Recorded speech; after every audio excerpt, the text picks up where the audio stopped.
Namaskar students, how are you? Student, as I told you in your previous lecture that in our next lecture we will do the map activity. So we are going to start our map activity. On the world map we will show or point out the location of the grassland which are known in different names in different continents. Okay. So firstly, this map is also given in your textbook on the first page of chapter. You have to use physical map of the world. Okay, and you can, if you have the political map, so don't worry, you can do it on it also. So let's start. So firstly we will do locate the prairies. Prairies, you are aware about the prairies. It is in North America. This is North America, okay, and prairies is located in the interior part of North America. North America के interior part में है, and how which type of climate is here? Here is the continental type of climates, okay, and winters are cold and dry, summers are hot with the moderate rainfall, and this area comes in rain shadow area, okay, and the bisons यानी कि wild ox are mostly found here, and earlier prairies was known as the grazing ground of bisons. Okay, now the next is, firstly हमने north America में पढ़ा. North America में जो भी हमारे grassland है उसे हम पम्पास कहते हैं, and all the grasslands comes in temperate zone in the both hemisphere, northern hemisphere and southern hemisphere. Now the next is pampas. Pampas is in South America. Grassland को South America में pampas कहते हैं. Okay, so here is pampas. ये हमारा south America, और south America के east में नीचे की तरफ, ना बहुत नीचे और ना बहुत ऊपर, क्या है? पम्पास. ये एरिया हमारा क्या है? पम्पास का एरिया है. Here is Pampas, and Pampas is best known for the being the home of gauchos. Gauchos who are known as gauchos, people who reared the cattle known as gauchos. तो जो Pampas का area है बच्चों, south America में जो Pampas यानी grassland का जो एरिया जिसे पम्पास कहते हैं, वो बहुत जाना जाता है किस चीज़ के लिए? होम ऑफ गॉचर्स, यानी कि एनिमल्स पालने वाले लोगों के लिए. इट मीन्स पम्पास का जो रीज़न है, यहाँ पर सबसे ज़्यादा एनिमल्स पाले जाते हैं. That is why it's known as the home of the gauchos. And अब क्या है कि पम्पास के कुछ एरिया को अब कट करके उस एरिया को क्लियर करके उसे क्या किया गया? Turn in cropland. उसे क्रॉपलैंड में टर्न कर दिया गया, यानी कि बदल दिया गया है, और अब वहाँ पर एग्रीकल्चर भी किया जाता है. बट सबसे ज़्यादा जो वहाँ पर means we can say that the main occupation of pampas area is the rearing animals. That is why it is known as the home of gauchos. Okay, now we will do the velds. पहले velds कर लेते हैं. Velds in Africa. Here is Wales.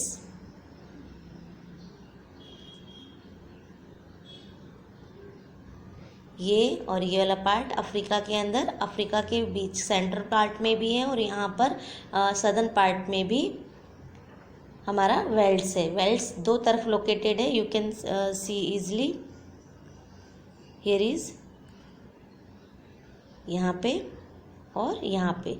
तो Africa में grasslands को क्या कहा जाता है? वेल्ड्स. ओके, ग्रासलैंड्स को वेल्ड्स कहा जाता है. And what is the importance of welds?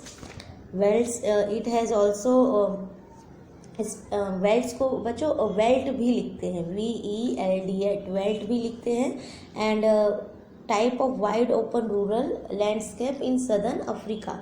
ये क्या है? एक टाइप है किसका? Wide open rural landscape in southern Africa. Rural यानी कि जो अफ्रीका का जो सदर्न पार्ट है, मोस्ट ऑफ पार्ट ये सदर्न पार्ट, यहाँ का ये ओपन एरिया है, और particularly it is a flat area. ये बिल्कुल फ्लैट एरिया है, एंड कवर्ड इन ग्रासेस और लो स्क्रब्स. जो वेल्ड का एरिया है अफ्रीका का, वो फ्लैट एरिया है और ग्रास से कवर्ड है और यहाँ पर छोटे छोटे स्क्रब्स भी हैं यानी कि झाड़ियाँ भी हैं. Okay, and it has a very beautiful national park known as the Etosha national park. Etosha national park in Namibia is located near the weld.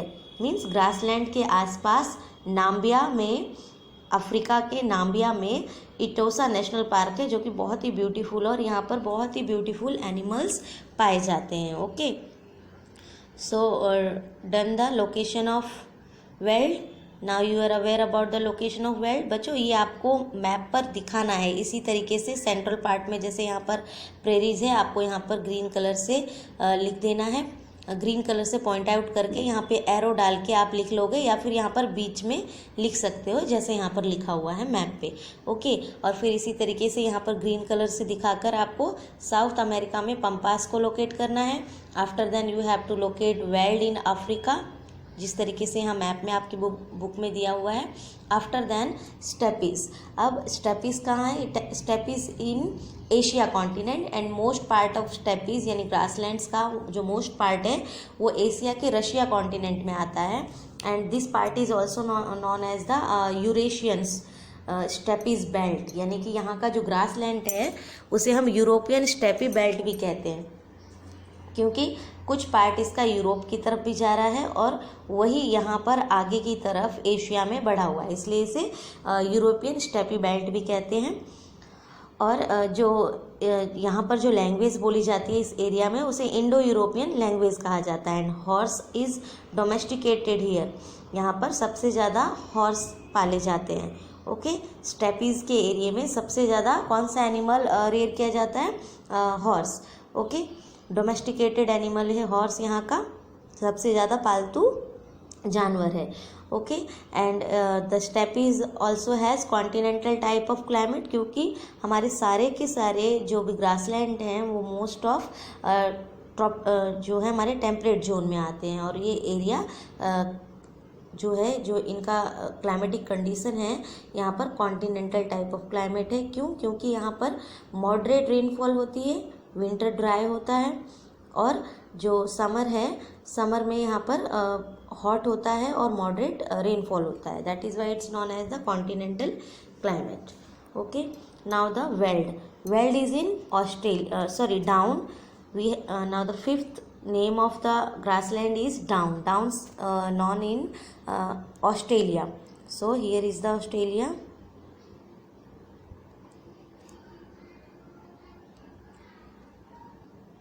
Australia, ये देखो बच्चों यहाँ पर हमारा ऑस्ट्रेलिया है और ऑस्ट्रेलिया में यहाँ पर जो है ये हमारा ग्रासलैंड है. ऑस्ट्रेलिया में ग्रासलैंड को क्या कहा जाता है? ग्रासलैंड को डाउन्स कहा जाता है. डाउन्स क्यों कहा जाता है बच्चों? क्योंकि ये नीचे की तरफ है और यहाँ पर एक जगह है जिसे क्वींस लैंड भी कहा जाता है. इसे क्वींस आइलैंड भी कहा जाता है. क्वींस आइलैंड, यहाँ पर कुछ आइलैंड्स हैं और इस एरिया का नाम है क्वींस आइलैंड. और यहाँ पर जो ग्रासलैंड है वो उसे यहाँ पर डाउन्स भी कहा जाता है. And downs are also known here Darling Downs. और जो डार्लिंग डाउन्स नाम है इसका ये 1827 में दिया गया है. किसके थ्रू? बाय एलियन कॉन्जिगन, जो कि कौन थे? Two first European explore to reach the area. वो ऐसे पर्सन थे जो सबसे एक यूरोपियन एक्सप्लोरर किसे कहते हैं? जो नई नई जगहों की खोज करते हैं. तो जो ऑस्ट्रेलियन यूरोपियन एक्सप्लोरर थे एलन, उन्होंने 1827 में इस एरिया को ढूंढा था. मीन्स इस एरिया तक पहुँचे थे और जब वो यहाँ पर पहुँचे तो इस जगह को उन्होंने नाम दिया darling downs. Okay, so these are the 5 name of the grasslands which known in different continents. Okay student, so what you have to do, you have to locate all the name of grasslands in their particular continent, okay, on the world political map. Or if you have physical map then you can do it on physical map. अगर आपके पास physical map available नहीं है तो आप इसे world political map पर भी कर सकते हो. ओके बच्चों, तो आपको इसी तरीके से ये बहुत अच्छे से करना है. लोकेट करने के बाद आपको लिखना भी है. अगर आपके पास बीच में लिखने की जगह नहीं है तो आप सिर्फ यहाँ पर कलर करेंगे और फिर एरो डाल के यहाँ पर प्रेरीज लिख देंगे. ओके, और इसी तरीके से जैसे यहाँ पर देखो पंपास बाहर की तरफ लिखा हुआ है तो एरो डालकर आप बाहर की तरफ लिख सकते हो. अंदर की तरफ सिर्फ आपको ग्रीन कलर से यहाँ पर दिखाना है. लेकिन अगर आप डायरेक्ट कलर से करोगे तो ये रॉन्ग हो जाएगा. तो आप क्या करोगे, आप पेंसिल से स्केचिंग करके कर सकते हो. पेंसिल से स्केच करके कर सकते हो. इट्स नॉट जरूर, ये कंपलसरी नहीं है कि आप कलर यूज़ करो. You can scratch it. Okay, pencil से भी आप इसे दिखा सकते हो शेडिंग करके. Okay, now the next we will do the question bank of chapter number 7 the prairies. Okay, now the question bank of chapter number 7 is first exercise is answer the following question. What type of climate we found in this region? Very simple, the continental climate. बच्चों आपको ये question and answer notebook में लिखना है. Notebook में particular आपको question and answer जो आपने लिखे टेक्स्ट बुक के, उसके बाद question and answer of question bank chapter 7 the prairies heading डालनी है. फिर आपको लिखना है first question then write the answer. Continent, here is the continental climate. Now note down the second question, what is ranch, and then do ranch is a large animal farm. Okay, now the note down the third question in your notebook and write down the answer. Because why are prairies are called wheat basket of the world? Because wheat is producing here in a large quantity. Okay, and fourth is write a short note on temperate grassland. ये बच्चों आपको अपने आप अपने own word में करना है. ठीक है ना, कि टेम्परेट ग्रासलैंड के बारे में आपको अपने आप लिखना है. तो इसके अंदर जो पॉइंट हो सकते हैं वो क्या हो सकते हैं, सबसे पहले आपको टेम्परेट ग्रासलैंड की लोकेशन लिखनी है, फिर क्लाइमेट लिखना है. ओके, फिर टेम्परेट ग्रासलैंड्स जो हैं वो अलग अलग जगह पर किस किस नाम से जाने जाते हैं वो लिख देना है. तो 3 और 4 पॉइंट में आप इसे कंप्लीट कर सकते हो. किस तरीके से, first point should be about the location and third is climate and the fourth is you can write the different names of grasslands which found in different continents. Okay, and after then if you wish to write anything more you can write here. Now the exercise 2 you have to do in worksheet. Exercise 2 and 3. First is steppes are in Russia. Steppes रसिया में कहा जाता है. Now the second is down are in Australia. Now third is velds are in South Africa. ये same है, कुछ question जो आपके worksheet में और चैप्टर में दिए हुए हैं उसी की तरीके हैं, यहाँ पर फिल करना है. Hot winds are called chinook in spring season में वहाँ पर हॉट विंड्स चलती हैं जिसे चिनूक कहा जाता है.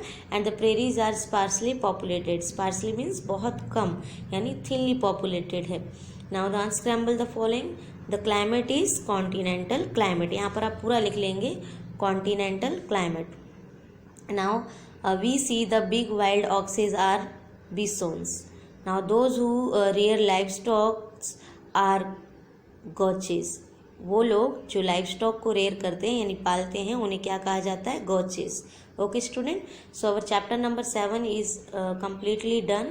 We have completed explanation, question answer of textbook and objective type of questions in textbook and also the map activity and also our worksheet. Okay, so in our next video lecture we will start our new chapter. Okay student, now take care, bye.